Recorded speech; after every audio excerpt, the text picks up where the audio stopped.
bazana ba calcul politicien oyo sala qui au lieu va s'occuper de ma communication va calcul na bango les politique nazo dénoncer il y a une école à Lemba terminus le collège Frère Emmanuel Stabloun bana Lemba ba yebi école wana ko bana chasse de ba yebi collège Frère Emmanuel Stabloun na terminus. Qu'est-ce qui se passe? Eza école catholique conventionnée baza la guerre mais basali ndenge nini na kati ya même école eza na basali ya gratuité na basali ya privé na même école. Donc c'est-à-dire première A il y a de la gratuité dans la même école eza na ba classe séparé ndenge wana bandeko baza na Lemba et de on s'est même renseigné si le frère va vous foutre à $100 pour ne pas non gratuité. Bon, on va dans la gratuité, on est dans une action de la bataille, ça va monter. C'est la même école. Je répète, c'est la même école. Allez vérifier. Donc, nous disons ici, le gouvernement doit prendre ses responsabilités parce que c'est même pour améliorer le salaire et l'enseignant. Mais gratuité, d'améliorer les salaires des enseignants. Mais vous savez, gratuité enseignement, c'est une volonté politique. Où ils ont matérialisé, où ils ont un problème à propos c'est bien parce que les programmes où c'est un bon et bien. Mais c'est une conscience collective. Parce que gratuité enseignement est sauvé par les délais que ceux qui gouvernent les gratuités, la sit-in devant le bâtiment, la ministre, la EPC, ceux qui gouvernement les gratuités à permettre je vois prise en charge à l'enseignant comme fille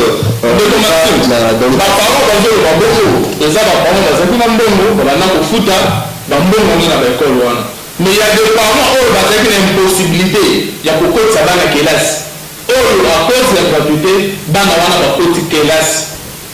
Moi j'appelais ça la conscience collective, c'est-à-dire quoi? Et ça, il faut sauver l'éducation. Tout à le minimum, tout à la balle de généralisation.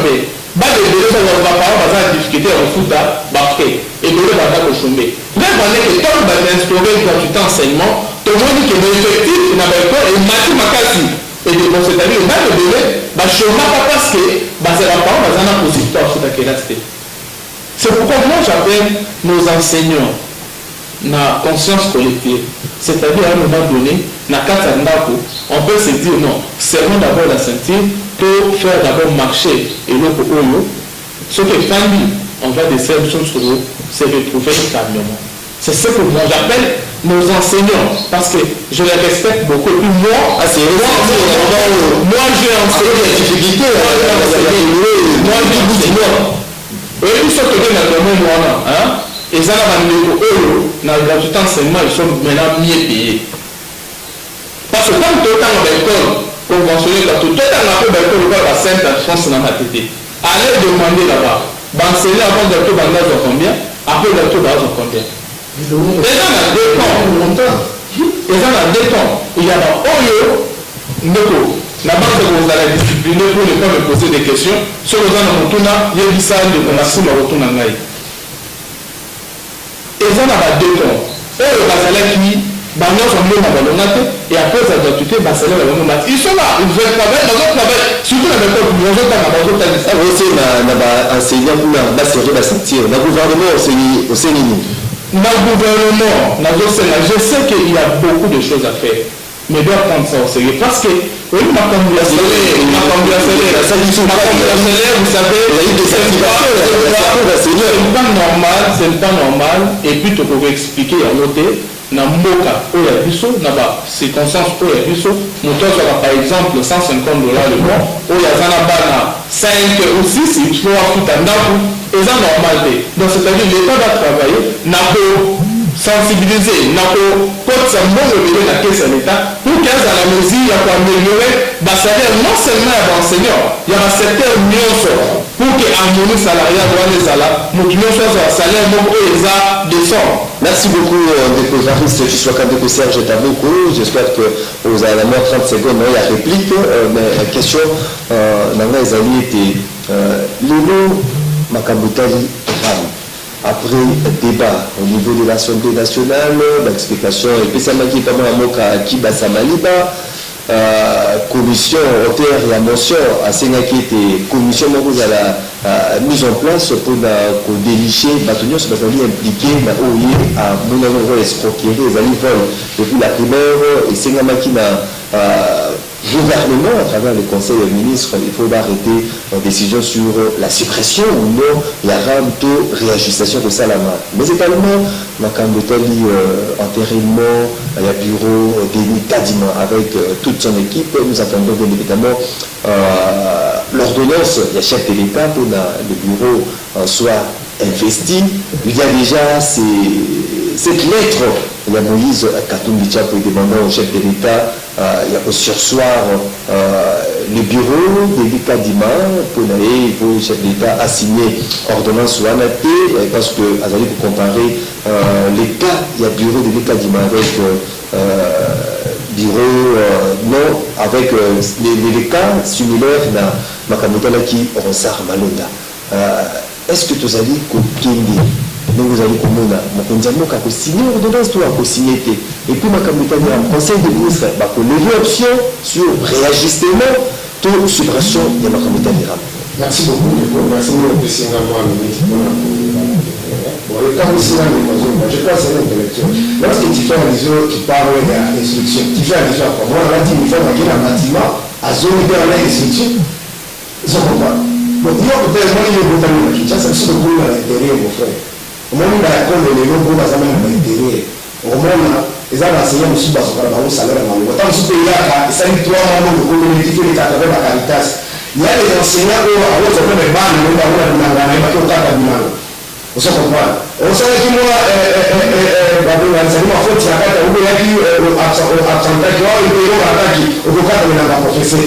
Conséquence, on a dit qu'elle n'a pas donné le mot servi. Et ça va être quoi dans l'administratif, et ça va être la journaliste, dans tous les domaines. Donc, je trouve que les gens, on va éviter, on va éviter, on va éviter. On se comprend. On va tout le monde ne fait pas ce dans la transmission. Mais on comprend. Et le problème va faire qu'il y a un diplôme négligé.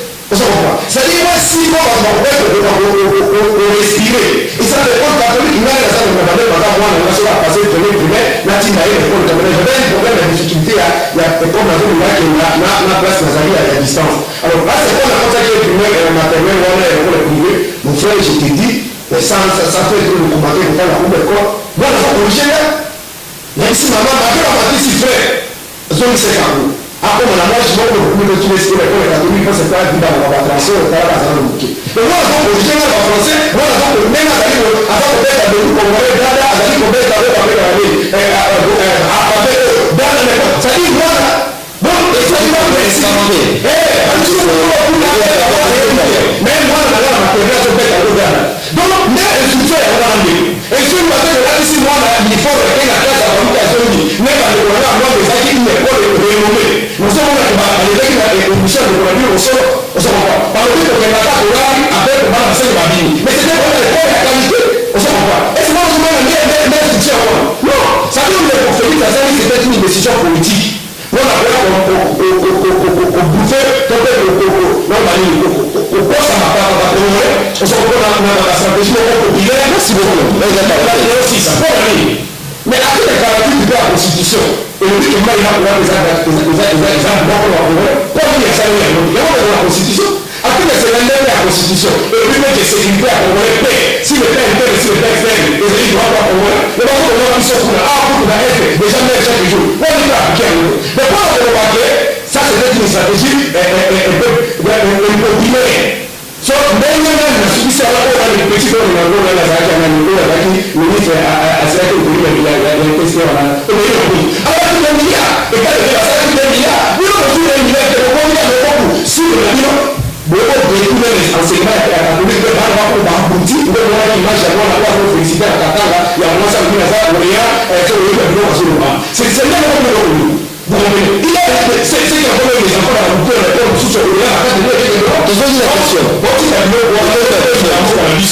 ça va pas. Alors que rien à le plan d'abord peut-être on va la campagne, on va comme le il y a un cas ça c'est tellement définitivement. Quand on a d'aller respecter l'institution, c'est-à-dire qu'on va dans la constitution, dans la loi organique qui sont les amis pour le régime au Calabiso, alors que jamais on rêve pour consommer la nouveau Coran. Parce que si vous consommez, c'est un nouveau salami en violation de la constitution, en violation de la tête, c'est le niveau de ça, fonctionnement de l'institution. Je pense que la procédure de l'article 59, dans le règlement de l'Assemblée nationale, je crois, article 59, c'est la responsabilité. Il a dit qu'il y a un bina, où la présidente, la commission Moko, a qu'il y a au chapeauté, structure Moussous, même pas à la fin. Donc, on a saisi la papa, on a dit qu'on a au Kouchara, parce que nous, il a signé la bande, on se comprend. Donc, on a dit qu'on a pu se considérer que les amis, adhésion officielle, il y a un défaut, Kadima, la union sacrée. Parce que 11 ans déjà la union sacrée. Il y a avec le travail, lui, c'est supposé l'institution CENI, les institutions indépendantes. Là, vous allez collaborer avec adhésion. C'est par quel mécanisme parce que ton enterrement au sein, au niveau de l'Assemblée, on n'a pas respecté la procédure. D'abord, regardons le coup soit que moi organique il y a l'Assemblée, il y a la convention de l'Église, ça n'a pas respecté la procédure. On s'en comprend. Donc, il y avait le coup là, commission paritaire à Tchaki, la coup là qui a passé le gars qui, les coloniaux organiques à la journaliste, continue à la journaliste, et les autres à la télévision, mais le matin, on a tout à la commission opposante au banane. C'est un peu on va passer le colon à la roue là, mais on va faire ça. La mission de quoi on va dire, on va dire qu'on connaît bien ces pays. On a dit que comme le dictature, on va pas la mission, on va dire que c'est civil à la Mobutu. On a dit non, on va comment on va dire à Kabila. Est-ce que le bureau sera investi? Est-ce que le chef de l'État, au-delà de lettre, la Moïse Katumbi, la politique, la donation sur la matière, est-ce que vous avez signé, vous avez signé, je vais vous aller comment on a moi, la politique, je fais où je parle, les hommes à c'est-à-dire, la fait. Maintenant, la politique, c'est ce qu'on appelle les ballons de C. Moi, on va dire, ma loi, on dit, tout ça, les amis, on va ballon de C. On va donner une action, parce que c'est mais le politique, on n'a pas la posture, fonctionnement, et tout le pays, c'est dans le pouvoir de la c'est dans nos stratégies, c'est qu'on peut mettre dans le bâtiment à pouvoir. Donc, ils sont prêts à ça. Donc, ils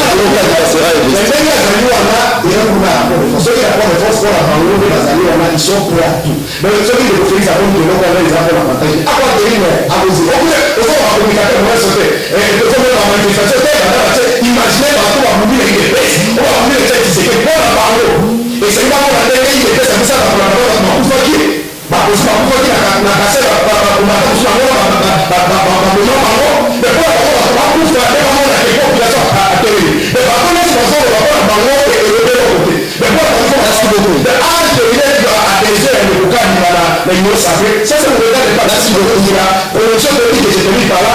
Commission nationale indépendante des amis, c'est une structure qu'on est arrivé pour la structure la journaliste, l'INPC, tout ça. Par contre, vous avez des partis politiques, il y a la MNC, merci beaucoup. Donc, c'est une structure qu'on va délimiter tout dans le bâti. Bon, on prend les gars qui est tant le pouvoir de Dieu, merci beaucoup.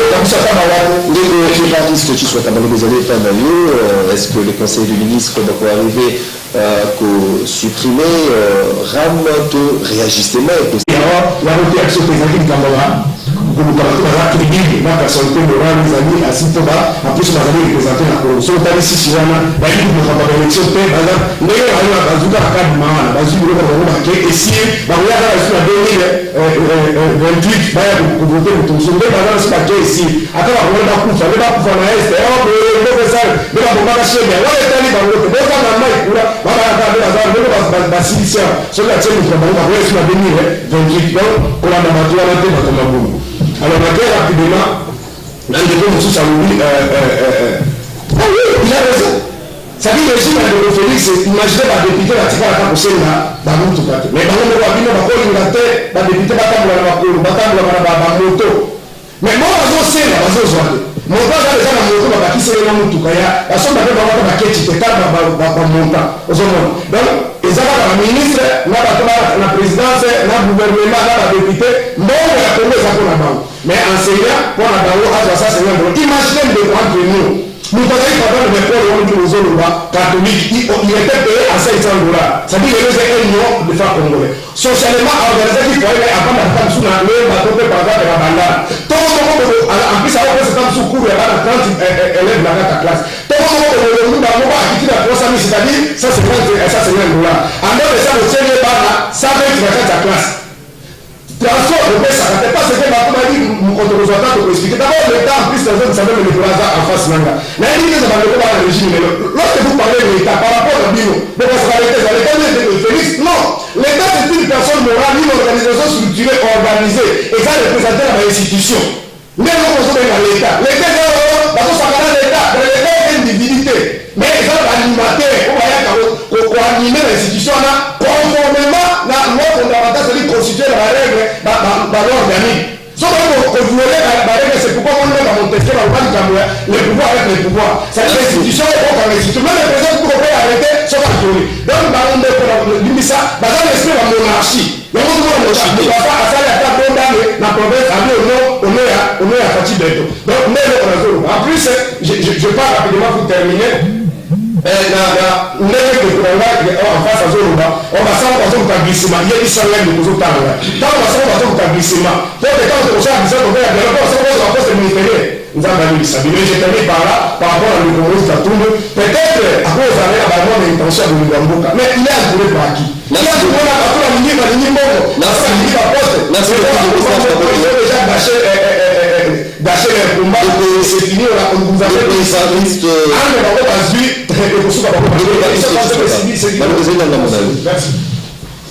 Je pense que Ndeko Maxime est juste pour m'accorder le même temps d'antenne. Vous allez répondre à la question. Ndeko Serge, même réalisateur, même temps d'antenne que vous allez juste. Voilà. Je vais d'abord répondre à Ndeko Moko avec ma cambouille et enseignement. Qui par rapport à souci à améliorer la condition sociale ou à qui encore que le ministre, le député, pour se ressentir. Donc, si on a répondre au moment quand nous parlons même il y a ma gratuité enseignement, c'était pour améliorer et pour ça éducation ou encore pour permettre parce que mon ami sur la nation congolais a la possibilité de classe dans terrain je pense que les choses faites parce qu'aujourd'hui il y a des enfants qui ne pouvaient pas aller à l'école pour être accueillis. Kasi na ndenge sikoyo ils allaient que le école wana ekomi gratuite éducation ekomi en fait à niveau primaire et c'est là que l'État a charge il y a des enseignants nyonso wana ceux qui totali pe malamu budget na biso et mati limité au moins que l'État a la charge de foutre sikoyo ba enseignants nyonso wana et l'État n'a pas possibilité na ye atale te sengeli ceux qui te foutent boyer na montant oyo et pour permettre de te foutre bango nyonso mais to ko banda ko ajuster par palier ndenge ezalaki na départ. C'est là na banda le baquet bande qu'on a vu sur l'enseignant pour se ressentir na bonne volonté à vouloir aider bande na biso batanga kelasi ya malamu. Moi je suis pédagogue de formation. Je ne vois pas comment un enseignant européen moto pena dans un souci à autant ça bana un pédagogue andi mabana bayaka kelasi batanga kate bazonga ka bongoto atangi sa malamu te parce que yazo zo mbongo muke. Ndeko Maxime pe bandeko balandi ata ndeko Serge Taboko oyo atanga na mboka bandeko batangisa ye baenseignant wana parfois bazali kofuta un peu malamu te mais bapesa éducation malamu na souci yake ko sauver éducation ko sauver vie ko sauver avenir ya mboka. C'est dans ce sens là que nous makambo ya ko serrer ceinture pour que va sauver éducation va sauver avenir ya bana na biso ezala ndeko moko lobi makambo ya bandeko basango bazolobete ndeko kadi mazani ni parce que ba photo tout ça ba moni ba photo ya présidence mais ndeko kadima spécialiste incontesté na makambo ya élection aza na compétence oyo bakandidat nyonso bazalaki promis oyo bazalaki wana oyo baprésentaki lokola bazwa présidence ya seni eza na moko te basango balobi yango ndeko shol alobi yango bango eza na moko te aza na compétence oyo ndeko kadima aza na yango na makambo ya élection. Alors qu'est-ce pourquoi pas kopesa ndeko wana oyo bango nyonso bandimi bazolobeta en tout cas côté compétence na connaissance na formation il est à mesure ya organiser l'élection. Pourquoi pas kopesa yango bazolobeta aza proche mais jusque la preuve eza te en tant que spécialiste à makambo élection. La présidence après on sur la spécialité voilà je peux proposer ça je peux non c'est pas un problème aussi ndeko Maxime on a zolo makambo ya basango par rapport ya makambo ya éducation bandeko na biso ba église catholique na ba école na bango on ne refuse pas apport na bango na état d'éducation mais tozomona ekomi nde lokola frustration ekomi lokola balingi nde baloba lokola bango balobi gratuité enseignement tozela tokomona ekomi neti bakomi kotia tembe bakomi kolanse défi na l'état ma bakanga basimba ete gratuité enseignement kosimba parce que eza mpona bolamu ya bana nyonso ya Congo epuis bandeko na baekole na bango oyo wapi bazalaki mpe na baekole fictive ebele oyo ezalaki dénoncé na nyonso wana balingi soki balobi ete tolingi tosévanger contre l'état maintenant bon l'état va remporter sur l'église catholique. Mesdames et messieurs, l'émission est terminée. On a eu le réel plaisir Serge Taboko, mon analyste politique, mon mission de Serge Taboko, au total de Boutoni. Merci, merci beaucoup.